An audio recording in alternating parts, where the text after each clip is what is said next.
In the Pentagon Command Center, there's a report of another hijacked plane, United Airlines Flight 93. We received a report from the FAA that Flight 93 had turned off its transponder, had turned, and was now heading towards Washington, D.C. We rapidly developed some rules of engagement for what our military aircraft might do in the event another aircraft appeared to be heading into some large civilian structure or population.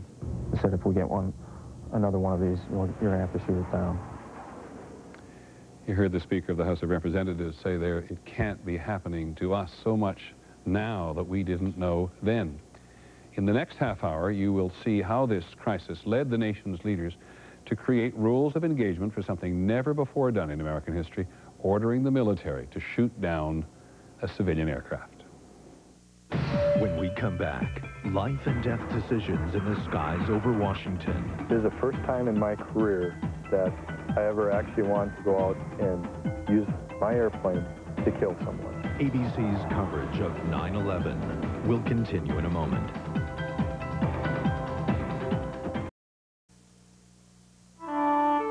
ABC News, 9/11 continues. Once again, Peter Jennings. Welcome back to our coverage of the first anniversary. In this half hour, we will continue our extraordinary look behind the scenes on the day that America was attacked on board Air Force One with the President at the site of the crash of the hijacked plane in rural Pennsylvania and in the secret bunkers where the government leaders took shelter. Here again is Charles Gibson.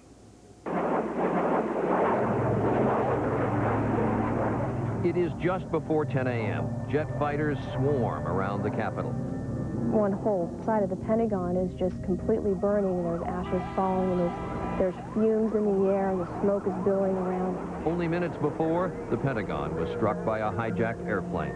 This is the first time in my career that I ever actually wanted to go out and use my airplane to kill someone. Only an hour has passed since the attacks began in New York City. In the defense of the nation's capital, we would have done what we had to do. But there is little the pilots can do, even though another hijacked aircraft, United Flight 93, is heading for Washington. At that point, we had no authorization to shoot anyone down. The president is in his cabin aboard Air Force One. I was there when he was talking with the Vice President and Secretary of Defense, and this was not an easy thing. It's a decision that can't be made by others other than the President. Moments earlier, in a hardened bunker beneath the White House, the Vice President is with Transportation Secretary Norman Mineta. He's just methodical in the way he goes about doing things, but he's very effective in terms of his cool, collected way of getting things done. I had a yellow legal pad with a list. Cheney personally compiles a list of possible threats from the air. Had tail numbers, yeah. Of the flights that you didn't know where they were? That we couldn't account for. At first, it was one of a few planes that they had questions about. White House photographer David Borer watches the tense moment and records it on film.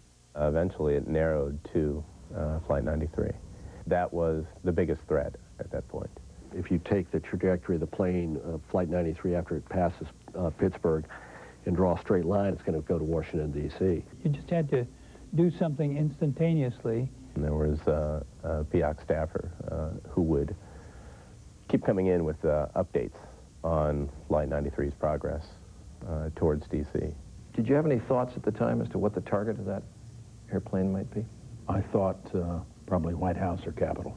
We found out later from interviewing people who were detained, Al-Qaeda members, that said the fourth plane was intended for the White House.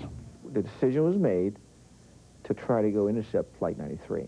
The significance of saying to a pilot that you were authorized to shoot down that plane full of Americans is that's an order that had never been given before. Very, very tough decision, and the President understood the magnitude of that decision. The President did give the order to shoot down a civilian plane if it was not responding properly. And it was authority requested through channels by Secretary Rumsfeld. The Vice President passed the request. The President said yes. It was a totally different circumstance for our country. The thought of having to shoot down one of our own civilian aircraft you remember your own thoughts as to what you were thinking that we've... Yeah, that this was a very difficult proposition, but it had to be done. If we had been able to intercept the planes before they hit the World Trade Center, would we? And the answer was absolutely yes. And the president gave the VP authority to make that call. It was a chilling moment, The vice president briefed into the conference that the president had given us permission to shoot down any civilian aircraft that threatened Washington, D.C. Again, in the National Military Command Center, everything stopped for a short second as the impact of those words sunk in. The rules have changed. We could do something about it now. Colonel Bob Marr is in command at the Northeast Air Defense Sector base in Rome, New York. I got the call, and the words that I remember as clear as day was, "We will take lives in the air to preserve lives on the ground."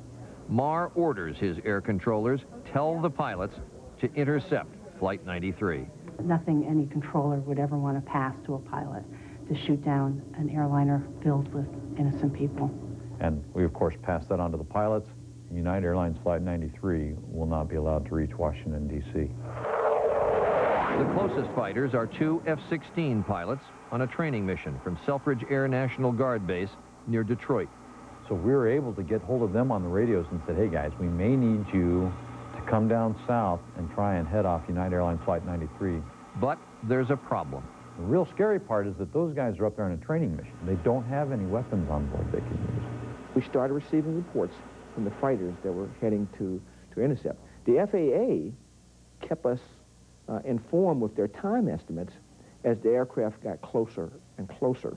First question that came from my mission crew commander, the individual that's in charge of the operations floor, said, "Well, sir, what are they going to do?" I said, "We're going to put them as close to that airplane as we can get, in view of the cockpit, and convince that guy in that airplane that he needs to land." And if that doesn't work, without any weapons, what can the fighter pilots do except crash into the hijacked plane? Well, as a military man, there are times you have to make sacrifices that you have to make. And at some point, the closure time came and went, and nothing had happened. So you can imagine everything was very tense in the NMCC. We had basically lost situational awareness of where this airplane was.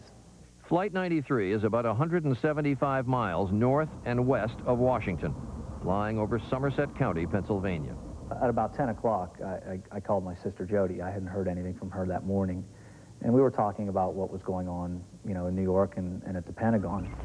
Rick King is the assistant chief of the Shanksville, Pennsylvania Volunteer Fire Department and the proprietor of Ida's Country Store. She said to me, "Rick, I hear a plane." And I said, "Yeah," and she said, "It's really loud." Just outside Shanksville, Valencia McClatchy is startled by the noise. Just as I had heard the roar, I glanced out my front window and just caught a glimpse of a reflection of the sun hitting on something. And I could hear the engine screaming, and seconds later it hit. And I remember the ground just shook. It almost jolted me to the point of losing my balance. My sister said to me, "Oh my God, Rick had crashed," and I said, "I know." And I said, "I gotta go." I had my camera right by the doorway. I grabbed my camera as I was going out the door, opening the door. It's very startling against that clear blue sky to see that huge ball of smoke coming up. I placed a phone call then to our 911 center in the Somerset. Terry Schaefer is the Shanksville fire chief. Pulling into the crash site, I remember just seeing vehicles everywhere, firefighters' vehicles, other fire department vehicles, just a lot of confusion. But when I got there, you know, I wondered to myself, where is it? You know, there was just, the plane was just totally disintegrated. It's a smell that you'll never forget, a smell of jet fuel, burnt flesh. You know, after about the first 5 or 10 minutes, we realized that we didn't have any survivors. My role is to determine the cause and manner of death, recover the remains, identify the remains, and return the remains to the families. That's my role in every case. Somerset County Coroner Wallace Miller arrives at the crash site. So everybody's just kind of walking around. And after a few minutes, I did run into Rick. He wanted to see what I had seen. And as we were walking through, I remember looking up into the hemlock, into the trees. You could see all kinds of stuff hanging out of the trees, like socks and pieces of suitcase and luggage and seat covers and seat belts. And the only thing we didn't see were people. Nothing to indicate that that there was even anybody on the plane. You know, we're trained to help people. We're trained to rescue people. And we couldn't do any of that. Up above, a fighter jet streaks by. It was about, 10:03 that the fighters reported that Flight 93 had crashed. Eventually, of course, we never fired on any aircraft.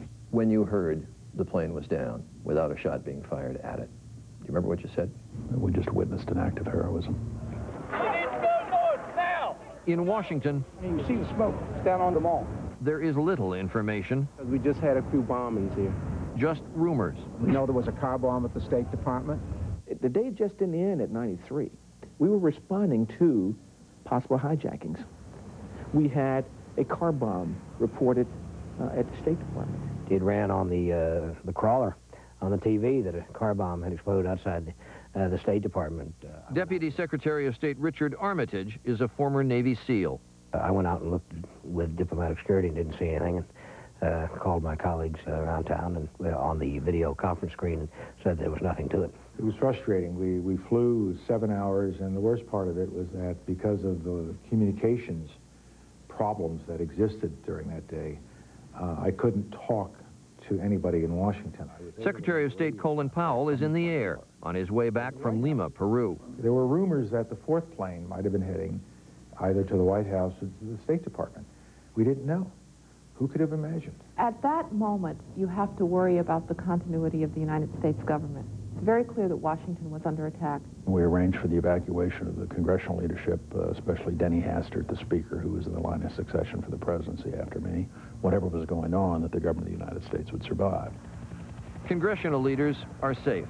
Aboard military helicopters, they fly to a top-secret bunker. There was a granite-like stone on the sides. I mean, literally there it was, like a cave. The bunker, part of a nuclear survival plan, equipped with food and phones. A secret State Department report says there are 19 emergency operating facilities for dispersing federal officials located within a 300-mile radius of Washington. Well, the hope was that the government could go on, but the feeling was that if there was a group of people who would be in a position to make the decision about how the government goes on, it ought to be the leadership, Republican and Democratic, Senate and House. The president, too, is safe in a protective cocoon at 45,000 feet. The fear ran so deep that a concept that was a Cold War concept that I had never heard of actually came into play that day, and the fear was that this was an attack whose intent was to decapitate the government. In other words, to take out the congressional leaders, to take out the president, to take out the vice president, so our government could not function. Decapitation. Was there any talk in the PIOC about the fact that they may be trying to decapitate the United States government? Certainly that was a thought that occurred to me, and I assume others as well, too.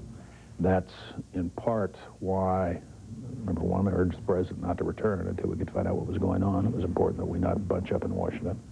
It was very clear that they were going for symbols of power and for the seats of power. And to bring the president back and to put him in the same building with the vice president would have been foolhardy, frankly, because decapitation then of the U.S. government is quite easy. But no one in the back of the plane knows where Air Force One is going. Everybody was looking out going, the plane just took a sudden left. We're definitely not going back to Andrews. At one point, R.A. Fleischer, the press secretary, came back and said, this is off the record. The president is being evacuated. The president being evacuated for his safety and the safety of the country.